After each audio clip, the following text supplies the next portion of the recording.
Hello and welcome to SPMIS Academy. Today we'll analyze important newspaper articles of 12th May 2023. Please note you can download the PDF version of today's newspaper analysis by clicking the link here in the comment section. This is the list of the topics that we will be covering from today's newspaper. The first article is about administration of union territories, and this topic is important from our syllabus GS paper 2 Indian polity point of view. सबसे पहले देख लेते हैं मौजूदा time में कितने union territories हैं हमारे देश में. तो there are total 8 UTs in our country. Andaman Nicobar, Delhi, Lakshadweep, Dadra Nagar Haveli, Daman and Diu, ये दोनों को अब मर्ज कर दिया गया है इन 2020 for better administration. Pondicherry, Chandigarh, Jammu Kashmir and Ladakh. तो अगर यूटीज़ की बात की जाए तो इनका एडमिनिस्ट्रेशन मैनेज किया जाता है as per article 239 to 241 mention in part 8 of the constitution. As per the constitution, every UT is administered by the president acting through an administrator. तो प्रेसिडेंट चूँकि यूनियन टेरिटरी है यानी कि भारत सरकार द्वारा रूल की गई, एडमिनिस्टर की गई एरिया है, इसीलिए तो उसको कह रहे हैं यूनियन टेरिटरी. तो उसको फिर एडमिनिस्टर करते हैं हमारे president through an administrator appointed by him. उस एडमिनिस्ट्रेटर को कुछ जगहों पे लेफ्टिनेंट गवर्नर कहा जाता है, जैसे दिल्ली में कुछ जगहों पे चीफ कमिश्नर या चीफ एडमिनिस्ट्रेटर कहा जाता है. तो इनमें से 8 में से there are 3 UTs that are having their own legislative assembly also like any other state in Indian union. तो स्टेट्स के जैसे अपनी खुद की लेजिस्लेटिव असेंबली होती है, वैसे ही 8 में से 3 यूनियन टेरिटरीज़ की खुद की लेजिस्लेटिव असेंबली है, और वो 3 यूनियन टेरिटरी हैं पौंडीचेरी, दिल्ली एंड जम्मू एंड कश्मीर. पौंडीचेरी को 1963 में लेजिस्लेटिव असेंबली दे दिया गया था, दिल्ली को 1992 में, और जम्मू कश्मीर को 2019 में जब इसको यूनियन टेरिटरी बनाया गया था. तब इसके पास पहले भी यूनियन टेरिटरी इसके पास पहले भी लेजिस्लेटिव असेंबली थी जम्मू कश्मीर की अपनी खुद की, but that time it was a state, you all must be knowing. And then article 370 was de-operationalized in 2019, और उसके बाद से जम्मू कश्मीर को एक यूटी का स्टेटस दे दिया गया, but it continued with as a UT with legislative assembly. बाकी के जो 5 यूनियन टेरिटरी हैं they do not have their own legislative assembly. Let us see the constitutional provisions regarding legislative power of the union territories. तो जिन जिन union territories की अपनी legislative assembly है उसमें उनके क्या लेजिस्लेटिव पावर्स हैं, यानी कि क्या कानून बनाने के पावर्स हैं, वो एक एक करके देखते हैं. तो देखिए, नॉर्मल स्टेट्स की तरह ये जो यूटीज़ जिनकी अपनी खुद की लेजिस्लेटिव असेंबली है, ये भी स्टेट लिस्ट या कंकरेंट लिस्ट पे कानून बना सकते हैं विथ फ्यू एक्सेप्शंस, जिसको हम लोग देखेंगे. एक्सेप्शंस जैसे कि पौंडीचेरी के केस में the legislative assembly of Pondicherry can make laws on any subject of a state list and concurrent list like any other state legislature. लेकिन दिल्ली की अगर बात की जाए तो दिल्ली की legislative assembly can make laws on state lists except public order, police and land. इन 3 मुद्दों पे जो नॉर्मली स्टेट लिस्ट का हिस्सा होते हैं, इन 3 मुद्दों पे दिल्ली की लेजिस्लेटिव असेंबली कानून नहीं बना सकती, जो नॉर्मल स्टेट लेजिस्लेटिव असेंबलीज बना सकती हैं. तो दिल्ली की legislative assembly in 3 state list को छोड़ करके, इन 3 मैटर्स ऑफ स्टेट लिस्ट को छोड़ करके बाकी सब पे कानून बना सकते हैं. उसके अलावा कंकरेंट लिस्ट पे भी कानून बना सकते हैं. लाइकवाइज बात की जाए अगर जम्मू कश्मीर के लेजिस्लेटिव असेंबली की, तो वो लेजिस्लेटिव असेंबली स्टेट लिस्ट के सारे मुद्दों पे कानून बना सकती है except public order and police. उसके अलावा कंकरेंट लिस्ट पे भी वो कानून बना सकते हैं. लेकिन कभी भी पार्लियामेंट के बनाए हुए कानून और इन state in union territory legislative assemblies के बनाए हुए कानून के बीच में अगर कोई डाइवर्जेंस आता है तो ऑफकोर्स पार्लियामेंट का बनाया हुआ कानून माना जाएगा. तो एक जो बड़ा अंतर है इन यूनियन टेरिटरीज़ के एडमिनिस्ट्रेशन में और बाकी किसी स्टेट के एडमिनिस्ट्रेशन में, वो ये है कि नॉर्मल सर्कमस्टांसेस में जो मुद्दे स्टेट लिस्ट में लिखे गए हैं उस पर पार्लियामेंट कानून नहीं बनाता है. लेकिन इन यूनियन टेरिटरीज़ के केसेस में नॉर्मल सर्कमस्टांसेस में भी पार्लियामेंट कानून बना सकता है on state lists for these union territories. और जब भी 2 कानून होंगे, एक पार्लियामेंट का कानून होगा और पार्लियामेंट द्वारा बनाया गया कानून होगा, और इन यूनियन टेरिटरीज़ के लेजिस्लेटिव असेंबलीज द्वारा बनाया गया कानून होगा, और दोनों में अगर कोई डाइवर्जेंस होगा तो पार्लियामेंट द्वारा बनाया गया लॉ फॉलो किया जाएगा. तो parliament can make law on any subject of the 3 list including the state list for the union territories, and law made by the parliament will be followed in case of any divergence or inconsistency between the law coming from parliament and the legislative assembly of these three union territories, Pondicherry, Delhi and Jammu and Kashmir.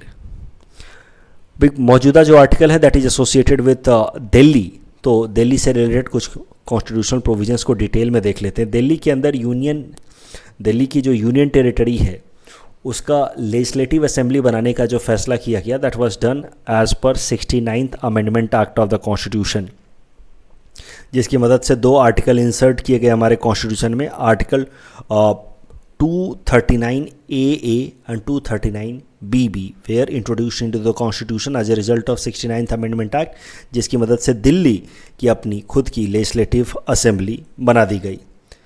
लेकिन जब से ये legislative assembly बनाई गई है तब से आप देखेंगे कि एक कन्फ्लिक्ट चलता रहता है लेफ्टिनेंट गवर्नर और चीफ मिनिस्टर या जो इलेक्टेड एग्जीक्यूटिव्स हैं उनके बीच में. और ख़ासकर ये टसल या कन्फ्लिक्ट तब चलता है जब भारत सरकार के अंदर कोई एक पार्टी हो, पॉलिटिकल पार्टी हो, और दिल्ली के अंदर किसी दूसरी पॉलिटिकल पार्टी अगर उनकी सरकार हो. तो इस केस में आप देखेंगे कि हमेशा से टसल चलता रहता है between the lieutenant governor and the executives of the Delhi government.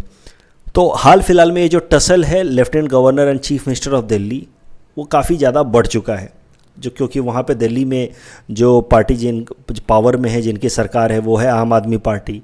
और यूनियन लेवल पे तो आपको पता ही है NDA which is having majority of legislators from BJP. तो एक टसल सा चल रहा है जिस कारण से दिल्ली के एडमिनिस्ट्रेशन में बार बार कुछ ना कुछ तरह के ऑब्स्ट्रक्शंस आते रहते हैं. होता क्या है, in the states the governor act on aid and advice of council of ministers. Governors वैसे ही काम करते हैं जैसे काउंसिल ऑफ मिनिस्टर्स कहते हैं उनको. तो गवर्नर्स के पास कोई बहुत ज़्यादा खुद के डिस्क्रिशनरी पावर्स है नहीं. जिस तरीके से प्रेसिडेंट काम करते हैं यूनियन लेवल पे, स्टेट लेवल पे भी गवर्नर वैसे ही काम करते हैं. And they act on aid and advice of council of ministers. But इस तरीके का इक्वेशन नहीं होता है यूनियन टेरिटरीज़ में जहाँ पे खुद की लेजिस्लेटिव असेंबली है. तो यूनियन टेरिटरीज में जहाँ खुद की लेजिस्लेटिव असेंबली है वहाँ पे सरकार तो बन जाती है, chief minister and other council of ministers तो बन जाते हैं, बट वहाँ पे लेफ्टिनेंट गवर्नर के पास एक्स्ट्रा ऑर्डिनरी पावर्स होते हैं. और वो lieutenant governor does not directly act on aid and advice of the council of ministers as we can see in the case of Delhi. And that leads to a lot of tussle between the two, especially as I said when there is different party ruling at two different levels. तो दिल्ली में ये tussle काफ़ी लंबे समय से चल रहा है. सुप्रीम कोर्ट ने इसमें इंटरवीन किया था 2018 में. The Supreme court constituted a constitutional bench on this issue in 2018. The question that was taken up by the Supreme Court was that is Delhi government bound to consult Lieutenant Governor before taking any executive decision? क्या हर फैसला लेने से पहले दिल्ली सरकार को lieutenant governor से पूछना है? ये कार्टून अच्छे से इस सिचुएशन को एक्सप्लेन कर रहा है कि सरकार बस नाम को चुनी गई. अगर हर चीज़ लेफ्टिनेंट गवर्नर ही डिसाइड करेंगे then what's the point in having elected legislative assembly and then executives, what's the point in that. तो लेकिन इसको लेकर के कन्फ्यूजन था कि क्या यूनियन टेरिटरीज़ के अंदर की जो सरकारें हैं क्या उनके पास ठीक वैसे पावर होंगे जैसे किसी स्टेट लेवल पे सरकार के पास होता है. क्या फेडरलिज्म का कॉन्सेप्ट यानी कि clear cut division of power का concept between the union and the second level of government या प्रोविंशियल गवर्नमेंट, क्या वो फेडरलिज्म का कॉन्सेप्ट यूनियन टेरिटरीज़ के केस में एप्लीकेबल होगा या नहीं होगा? That was the issue that was taken up by the Supreme court in this particular case. और सुप्रीम कोर्ट ने इस पर एक कॉन्स्टिट्यूशनल बेंच बिठाया था और सुप्रीम कोर्ट ने इस पर कहा था, सुप्रीम कोर्ट के कॉन्स्टिट्यूशनल बेंच ने कहा था कि लेफ्टिनेंट गवर्नर के कंकरेंस की ज़रूरत नहीं है ऑन ऑल द मैटर्स. यानी कि सरल भाषा में कहें तो दिल्ली की सरकार को या पुडुचेरी की सरकार को या अब जम्मू कश्मीर की सरकार को हर बात लेफ्टिनेंट गवर्नर से पूछ करके करने की ज़रूरत नहीं है. They are free to make decisions as far as their jurisdiction allows. For example Delhi के केस में हर एक जो मैटर स्टेट लिस्ट में लिखा है उस पर दिल्ली की लेजिस्लेटिव असेंबली कानून बना सकते हैं और दिल्ली के एग्जीक्यूटिव्स उस पर इम्प्लीमेंटेशन कर सकते हैं except matters of police, public order and land. तो आप कह सकते हैं कि सुप्रीम कोर्ट के इस कॉन्स्टिट्यूशनल बेंच ने द कॉन्सेप्ट ऑफ फेडरलिज्म को ऑलमोस्ट अप्लाई किया in similar fashion for union territories having their own legislative assembly and executives या काउंसिल ऑफ मिनिस्टर्स। लेकिन दिल्ली के केस में भारत सरकार ने इस सुप्रीम कोर्ट के फैसले को एक तरीके से रिवर्स कर दिया। सुप्रीम कोर्ट ने कहा कि हर चीज़ दिल्ली की सरकार को लेफ्टिनेंट गवर्नर से पूछ करके करने की ज़रूरत नहीं है। They will enjoy their own discretionary power and need not to take concurrence of the lieutenant governor before making any executive decision, ऐसा कहा सुप्रीम कोर्ट ने। और भारत सरकार ने एक कानून ला दिया, क्योंकि यूनियन टेरिटरी से रिलेटेड कानून तो भारत सरकार ही ला सकती है, तो उन्होंने कानून ला दिया पार्लियामेंट में, national capital territory of Delhi amendment act 2021। और इसके कानून में उन्होंने लिख दिया कि Delhi government will now have to take permission from lieutenant governor before taking any action over the subjects which were under its domain. तो आप कह सकते हैं कि एक तरीके से सुप्रीम कोर्ट के फैसले को इनडायरेक्टली भारत सरकार ने रिवर्स कर दिया थ्रू दिस लॉ। ऐसा होता रहता है एग्जीक्यूटिव्स और जुडिशरी के बीच में, एग्जीक्यूटिव लेजिस्लेचर और जुडिशरी के बीच में ये पुल टग ऑफ वॉर चलता रहता है। कभी कभार सुप्रीम कोर्ट ने कुछ डायरेक्शंस दिए और पार्लियामेंट उल्टा कानून बना देता है। अब सुप्रीम कोर्ट उस केस में उसको इंटरवीन कर सकता है if supreme court strikes down that particular law claiming that it is against the basic structure of the constitution. But इस केस में सुप्रीम कोर्ट ने किया नहीं, सुप्रीम कोर्ट केप्ट क्वाइट। तो इनडायरेक्टली आप कहिए कि दिल्ली के अंदर अभी भी जो एग्जीक्यूटिव्स हैं उनके पास उस तरह के पावर्स नहीं हैं जिस तरीके के पावर्स स्टेट के अंदर एग्जीक्यूटिव्स या काउंसिल ऑफ मिनिस्टर्स के पास होते हैं। अभी करंट कॉन्टेक्स्ट देखते हैं। करंटली इसी तरीके का टसल चल रहा है वहाँ की दिल्ली की सरकार और लेफ्टिनेंट गवर्नर के बीच में। अभी ये जो मामला है that is regarding appointment, transfer and posting of the administrative services officers in national capital territory of Delhi. जो एडमिनिस्ट्रेटिव सर्विसेज जैसे आईएएस ऑफिसर्स वगैरह हैं, अलग अलग सेक्रेटरीज हैं अलग अलग डिपार्टमेंट्स के, या फिर स्टेट या यूनियन लेवल के भी जो वहाँ के ऑफिसर्स हैं, क्या उनका ट्रांसफ़र, पोस्टिंग, अपॉइंटमेंट, ये सब, अपॉइंटमेंट तो ऑफ कोर्स नहीं डायरेक्ट करेगी दिल्ली गवर्नमेंट, लेकिन क्या उनका ट्रांसफ़र, पोस्टिंग, ये सब मैनेज करने का पावर दिल्ली सरकार के पास है या नहीं, इसको लेकर के डिस्प्यूट हो गया। तो dispute was over matters pertaining to the control over transfers and overall functioning of the administrative services of national capital territory of Delhi.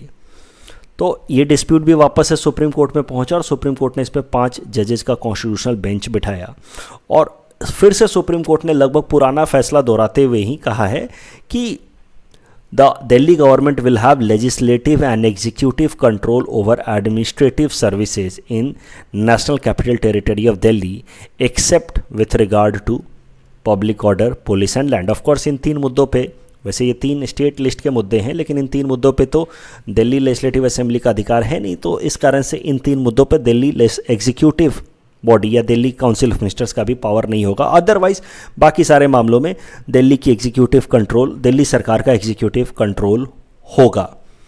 पढ़ते हैं, the national capital territory of Delhi government must be allowed to function in the domain chartered for it by the constitution.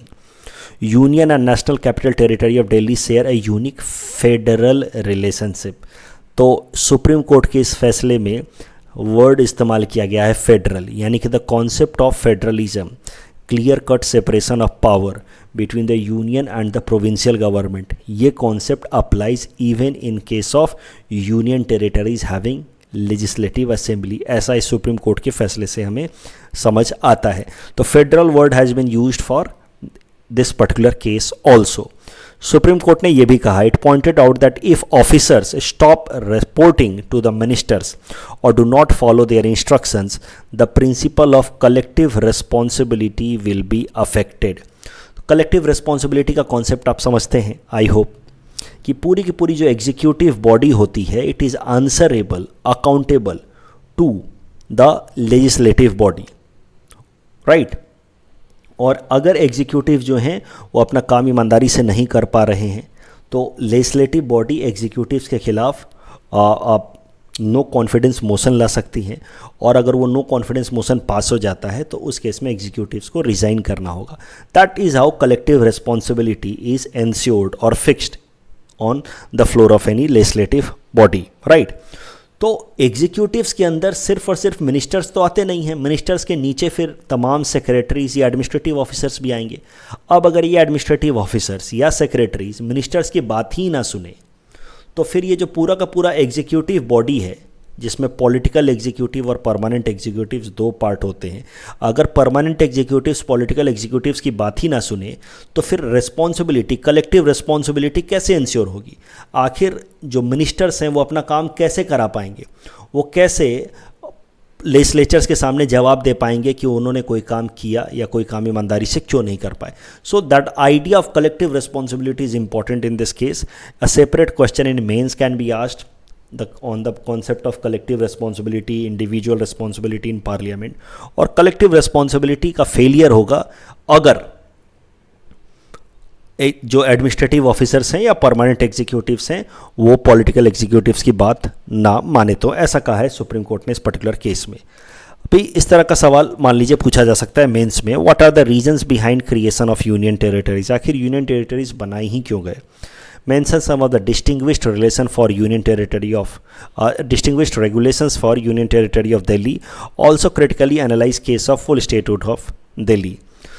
इस तरह का शुरुआत आप कर सकते हैं कि article 1 of the constitution segregates territory of India into 3 categories: territory of states, territory that may be acquired by the government of India, and union territories. Currently there are 8 union territories. And then factors behind creation of union territories.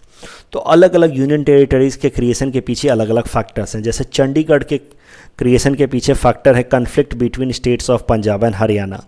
Delhi के union territory बनाने के पीछे सबसे बड़ा कारण है administrative reason, क्योंकि दिल्ली जो है that is seat of union government, and that is why government wanted, the union government did not wanted the local politics to have too much influence on Delhi, इसलिए उन्होंने उसको यूटी बना करके रखा। So administrative convenience, seat of union government है दिल्ली, इसलिए दिल्ली को union territory बनाया गया।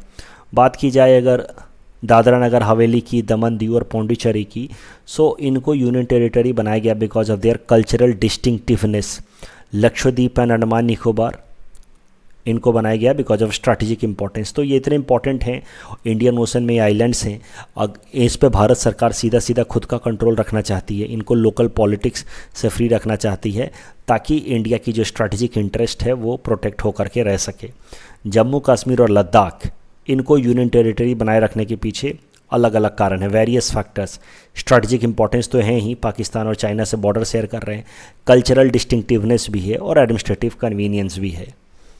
फिर provisions of union territory of Delhi में आप बताएंगे कि 69th अमेंडमेंट एक्ट 1991 की मदद से यूनियन टेरिटरी ऑफ दिल्ली को लेजिस्लेटिव असेंबली दिया गया विथ स्ट्रेंथ ऑफ 70। इसमें स्टेट लिस्ट के सारे मुद्दों पे वो कानून बना सकती है legislative assembly of Delhi, except on the matter of police, public order and land, जैसा कि हमने देखा। और फिर आप आर्ग्यूमेंट देंगे, एक ट्रांजिशन लाइन दे सकते हैं कि due to frequent tussle between lieutenant governor and current government of national capital territory of Delhi there has been a demand for according full statehood to Delhi. ये एक ट्रांजिशन लाइन दिया आपने और फिर आप डिस्कशन पे उतर आए कि फुल स्टेटहुड दिया जाना चाहिए या नहीं दिया जाना चाहिए। Arguments in favour of full statehood, तो इतनी बड़ी जनसंख्या हो गई है, 2.7 करोड़ के आसपास हो गई है कि अब दिल्ली को एक फुल फ्लेजेड गवर्नमेंट चाहिए ताकि वो लोगों की ज़रूरतों का ध्यान रख पाए। प्रिवेंट एम्बिग्विटी, अभी फुल स्टेटहुड ना होने कारण लगातार टसल होता रहता है, कन्फ्लिक्ट होता रहता है एडमिनिस्ट्रेशन में, एक तरीके से हमेशा आप ऑब्स्ट्रक्शन आप देखते हैं, तो उस एम्बिग्विटी को अवॉइड किया जा सकता है अगर फुल स्टेटहुड दे दिया जाए तो। एंड फुल स्टेटहुड भी in line with the democratic principle, जब लोगों ने इलेक्ट करके भेजा है दिल्ली की सरकार को, तो दिल्ली की सरकार के पास इतने अधिकार होने चाहिए, इतने पावर होने चाहिए कि वो अपना काम कर पाए और लोगों की तरफ अपनी अकाउंटेबिलिटी को इंश्योर करा पाए। जबकि there are some argument against giving full statehood to Delhi. Delhi is a seat of union government, so that must be kept free from local politics, otherwise there will be a lot of problems.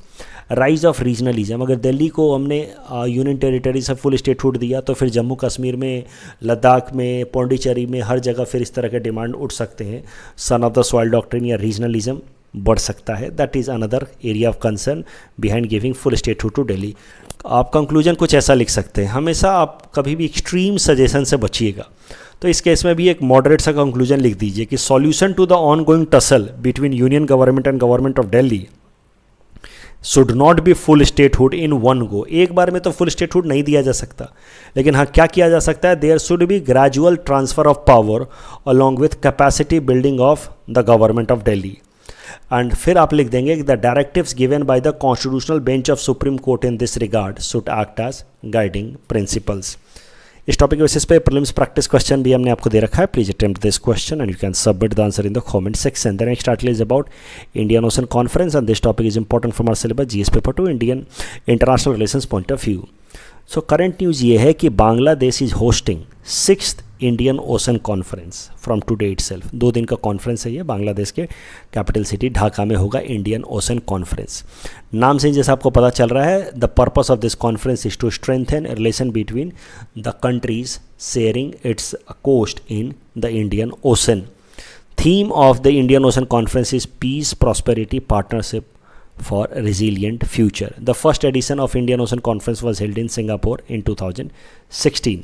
अब Indian ocean की बात चल रही है तो ये topic ख़त्म कर लेते हैं, रिवाइज कर लेते हैं इंडियन ओशन से रिलेटेड। इंडियन ओशन पे जब भी बातचीत की जाए तो आपको 2 टर्म्स हमेशा याद रखने चाहिए। Indian ocean is sea of opportunities, it is considered a sea of opportunities या region of low hanging fruits. Region being largest coast कौन शेयर कर रहा है, इंडिया, इंडिया की huge population, so all the countries are willing to have trade with India, right. उसके अलावा Indian ocean is very much rich in mineral resources, polymetallic nodules. Most of the important sea line of communication moves through Indian Ocean, right, from Strait of Hormuz to Strait of Malacca या बाबल मंडाब से Strait of Malacca, ये यहाँ से connect होता है mediterranean sea को। The importance of Indian ocean, most of the important sea trade route passes through it. Oil export to the major economies of the world जैसे कि China, US, Japan, Australia, oil export mainly इस region से होता है और दुनिया का लगभग 40% ऑयल एक्सपोर्ट होता है थ्रू इंडियन ओशन रीजन। उसके अलावा the Indian ocean is very much rich in beach sands like monazite, titanium, zirconium, tin, zinc and etc. Indian ocean shares coast with India and which is largest market of the world. That is why every country is interested in having some ground in Indian Ocean. Indian Ocean में से a country can easily get accessibility to Africa also, and Africa की खासियत ये है कि it is most unutilized continent so far. That means it has highest potential that requires to be unfolded in future.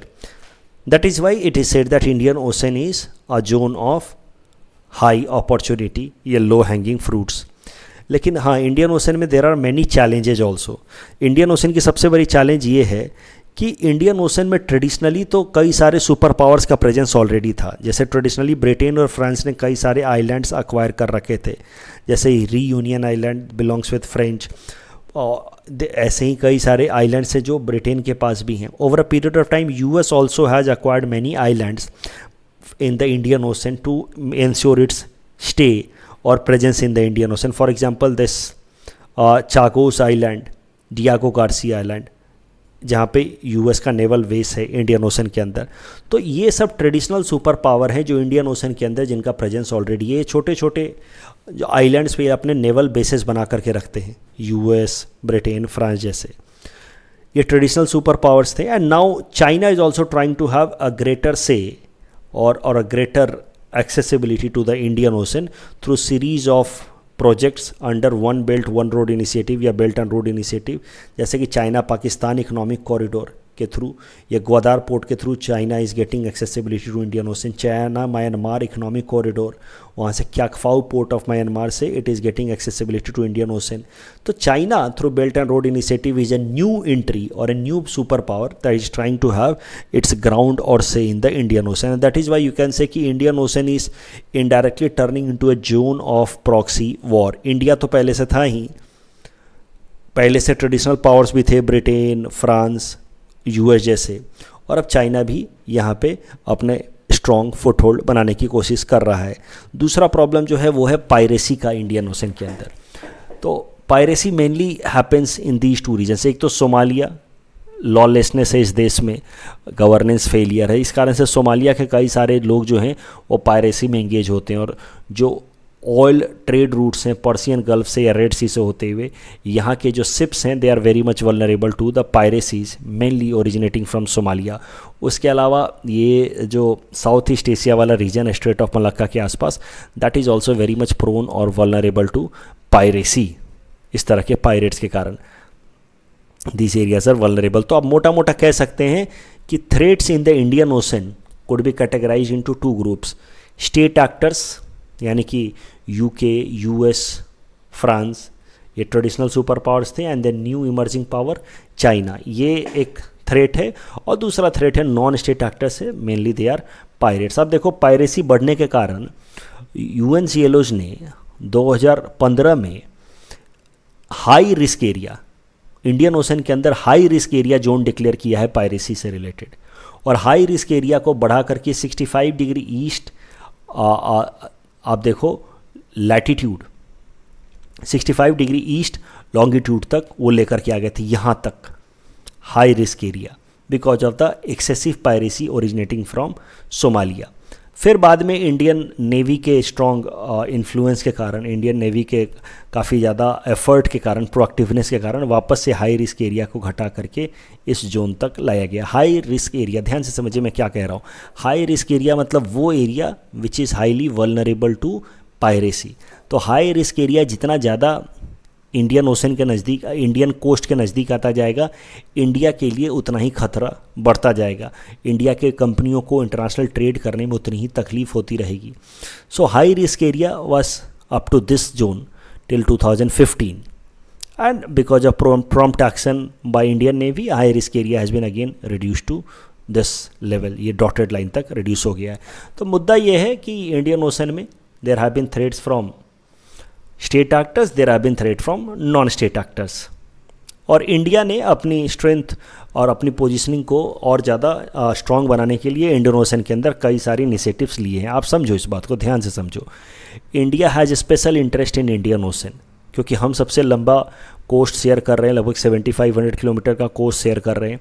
Indian navy का गोल है कि हम लोग, Indian navy should become the net security provider in the Indian ocean. Net security provider in the Indian ocean से हमारा मतलब है कि अगर इंडियन ओशन के अंदर कोई भी कंटिजेंसी अराइज होती है, कहीं पे मान लीजिए नेचुरल हजार्ड होता है जैसे कि सुनामी वगैरह, या फिर पायरेसी का इवेंट होता है, तो उस केस में Indian navy should be the first one to respond and react. That will make Indian navy the net security provider in the Indian ocean region. We want Indian ocean to be the backyard of Indian navy. ये 2-3 terms याद रखिए बस। India का जो strategic interest है Indian ocean से related, वो ये है कि इंडियन नेवी बने net security provider in the Indian ocean reason. Indian navy को हम लोग इंडियन ओशन के अंदर ब्लू वाटर नेवी बनाना चाहते हैं, मतलब the first one to respond in any contingent situation. We want Indian ocean to be the back yard of Indian navy. We don't want excessive influence of foreign powers in Indian ocean. और Indian ocean पे जिसने राज कर लिया, आप समझिए वो country असली super power emerge होगा। तो नेचुरल सी बात है कि जब इतना बड़ा कोस्ट शेयर कर रहे हैं इंडियन ओशन में, तो हम चाहेंगे कि हम ही इंडियन ओशन में अपना डोमिनेंस बनाए रखें। लेकिन ये सारे चैलेंजेस हैं जो इंडियन ओशन में हम फेस कर रहे हैं from state actors and non state actors, और उसको काउंटर करने के लिए इंडिया ने कई सारे इनिशिएटिव्स लिए हैं, जैसे Indian ocean rim association, Indian ocean commission, Sagar initiative, project Mausam. तो इंडियन ओशन रिम एसोसिएशन 22 देशों का एक ग्रुप है जो इंडिया ने बनाया है। ये सारे वो देश हैं जो इंडियन ओशन के अंदर कोस्ट शेयर करते हैं, और साल में एक बार हमारी मीटिंग होती है जिसमें हम लोग try to develop best coordination amongst each other in order to. देखिए हम क्या चाहते हैं कि इंडियन ओशन के अंदर जो कंट्री कोस्ट शेयर कर रहे हैं उनके साथ रिलेशंस बनाए रखो, इनके साथ रिलेशंस बनाए रखो, और ये जो एक्सटर्नल पावर्स हैं चाइना, यूके, यूएस, इनके इन्फ्लुएंस को कम रखो। तो इसी कारण से हमने Indian ocean rim association start किया है 1997 में, focusing on developing strong coordination with these 22 member states which are littoral states in Indian ocean. उसके अलावा सागर इनिशिएटिव एक इम्पॉर्टेंट इनिशिएटिव है। सागर का फुल फॉर्म है security and growth for all in the reason.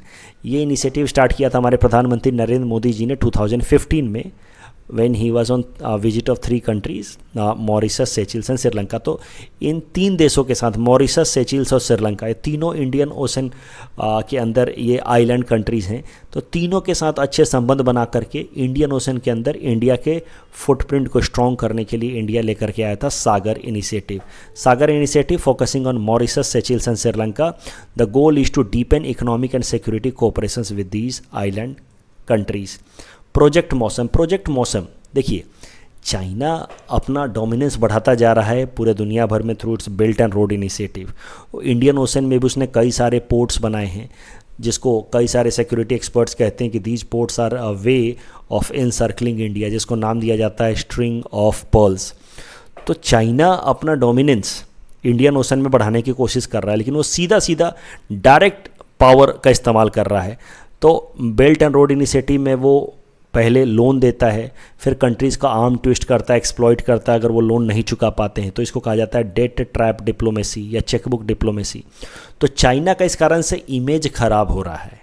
जिन जिन देशों में चाइना ने इंफ्रास्ट्रक्चरल प्रोजेक्ट्स किए हैं, जैसे श्रीलंका में, पाकिस्तान के ग्वादर पोर्ट में, वहाँ पे चाइना ने इतना आर्म ट्विस्ट किया है लोकल गवर्नमेंट को।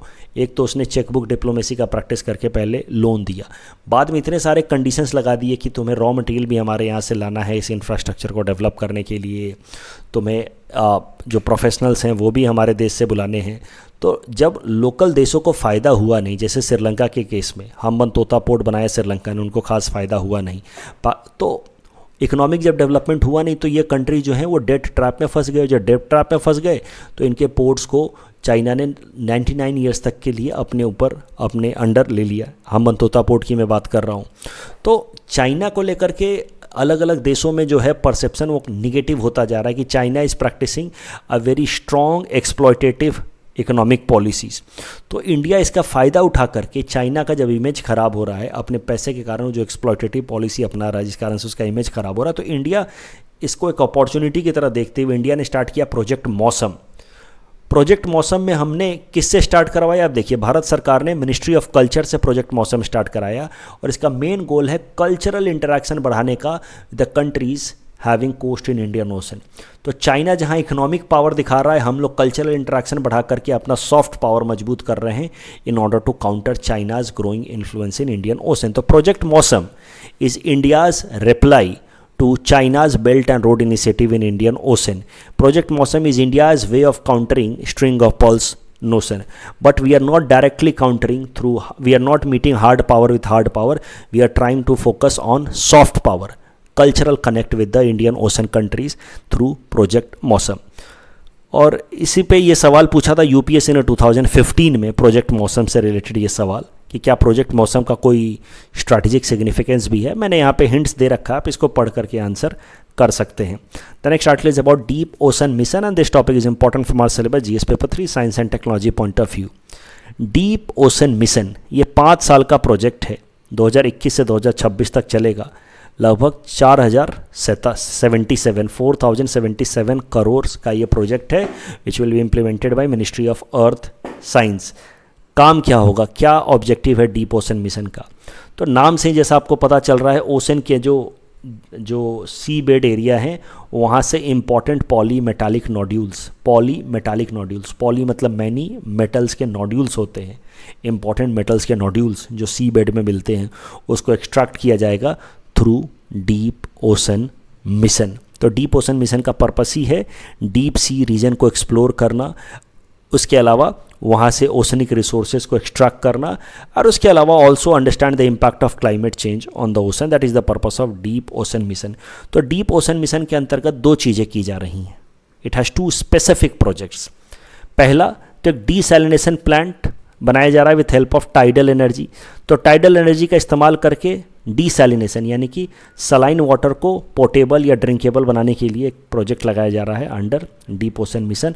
और दूसरा एक सबमर्सिबल व्हीकल यानी कि पानी में डूबने वाला इस तरह का व्हीकल बनाया जा रहा है जो पानी के लगभग 6000 मीटर के डेप्थ तक जा सकेगा और वहाँ से फिर पॉली मेटालिक नोड्यूल्स, अलग अलग मेटल्स से बना हुआ नोड्यूल्स जो सी बेड पे मिलते हैं वहाँ से वो एक्सट्रैक्ट करेगा। तो इस तरह का बड़ा सा शिप होगा, उससे ये कनेक्ट किया जाएगा इस सबमर्सिबल व्हीकल जो ग्राउंड पे जाएगा, सी बेड पे जाएगा और वहाँ से पॉलीमेटालिक नोड्यूल्स को एक्सट्रैक्ट करेगा from central Indian ocean basin. तो सेंट्रल इंडियन ओशन, अभी हमने इंडियन ओशन देखा ही है, अभी मैं बता ही रहा था कि Indian ocean is very much rich in polymetallic nodules, और देखिए इससे रिलेटेड अगला आर्टिकल आ गया। तो central Indian ocean basin it is very much rich in polymetallic nodules and that makes it a zone of low hanging fruits. तो central Indian ocean basin में ये polymetallic nodules को एक्सट्रैक्ट करने के लिए हमने ये डीप ओशन मिशन लॉन्च किया है।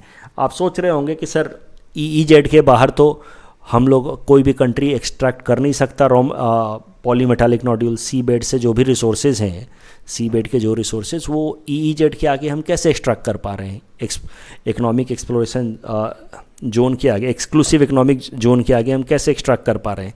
तो इसका जवाब ये है कि EEZ के बाहर का जो एरिया होता है ओशन के अंदर, उसको हम लोग कहते हैं हाई सी एरिया। और हाई सी एरिया में अगर हमें कोई मिनरल रिसोर्स एक्सप्लॉइट करना है, इकोनॉमिक रिसोर्स एक्सप्लॉइट करना है, तो हम कर सकते हैं, बशर्ते हम स्पेशल परमिशन लेकर के आए फ्रॉम एन इंटरनेशनल एजेंसी जिसका नाम है इंटरनेशनल सी बेड अथॉरिटी, जिसको बनाया गया under united nation conventions on laws of sea. ये वही कन्वेंशन है जिसके अंतर्गत टेरिटोरियल मार्किंग की गई है कि 12 नॉटिकल माइल्स तक होगा टेरिटोरियल जोन, 24 नॉटिकल माइल्स तक होगा कॉन्टिगुअस एंड 200 नॉटिकल माइल्स तक होगा EEZ। तो UNCLOS, ये जो कानून है united nation conventions on laws of sea, उसी के अंतर्गत एक बॉडी है इंटरनेशनल सी बेड अथॉरिटी, जिससे इंडिया ने स्पेशल परमिशन लेकर के सेंट्रल इंडियन ओशन बेसिन में पॉलीमेटालिक नोड्यूल्स को एक्सट्रैक्ट करने का प्रोजेक्ट स्टार्ट किया है जिसका नाम है deep ocean mission. Central Indian ocean basin में it is very much rich in different kinds of polymetallic nodules. It is considered that it has a potential of about 380 million tons containing 4.7 million tons of nickel, 4.2 million tons of copper. अब इतना तो याद नहीं कर सकते, आप बस इतना समझ लीजिए कि even 10% of this reserve if exploited will be sufficient to meet India's requirement for next 100 years. इतना होगा ये। करंट न्यूज़ यही है कि भारत सरकार ने 11 पोटेंशियल साइट्स आइडेंटिफाई किए हैं in central Indian ocean basin to explore hydrogen sulphide under deep ocean mission. Deep ocean mission के अंदर 11 पोटेंशियल साइट्स को आइडेंटिफाई किया गया जहां से हाइड्रोजन सल्फाइड को एक्सट्रैक्ट किया जा सकता है। Hydrogen sulphide could be an important source of energy. इस टॉपिक के बेसिस पे ये मेंस का प्रैक्टिस क्वेश्चन है, छोटा सा प्रैक्टिस क्वेश्चन है, आप इसको आराम से अटेम्प्ट कर सकते हैं on the basis of the discussion that I have given so far. The next article is about Harit Sagar initiative and this topic is important from prelims exam point of view. Harit Sagar initiative हाल फिलहाल में announce किया गया है by ministry of ports, shipping and waterways. इसका main goal है कि जो port वाला एरिया है, भारत के जितने भी पोर्ट्स हैं उनको और ज़्यादा इन्वायरमेंट फ्रेंडली बनाया जाए, वो उनको इंश्योर कराया जाए कि they practice reduce, reuse and repurpose and recycle to attain zero waste discharge from the port operations. उसके अलावा पोर्ट वाले एरियाज़ में नेशनल ग्रीन हाइड्रोजन मिशन को इंटीग्रेट किया जाए और वहाँ पे ग्रीन हाइड्रोजन को प्रोड्यूस करने की कोशिश की जाए। ग्रीन हाइड्रोजन मतलब hydrogen production through environment friendly measures. Port region में ग्रीन हाइड्रोजन को प्रोड्यूस किया जाए, ऑफशोर विंड एनर्जी प्रोड्यूस किया जाए, पोर्ट एरियाज़ की अपनी उनकी ग्रीन रेटिंग शुरू की जाए कि कितना वो इन्वायरमेंट फ्रेंडली है, इसके लिए ग्रीन रिपोर्टिंग इनिशिएटिव शुरू किया जाए। तो बेसिकली पोर्ट रीजन को इन्वायरमेंट फ्रेंडली बनाने के लिए एक गाइडलाइंस रिलीज़ किया गया जिसका नाम है हरित सागर इनिशिएटिव। इस टॉपिक के बेसिस पे ये प्रीलिम्स प्रैक्टिस क्वेश्चन हमने आपको दे रखा है। Please attempt this question and you can submit the answer in the comment section.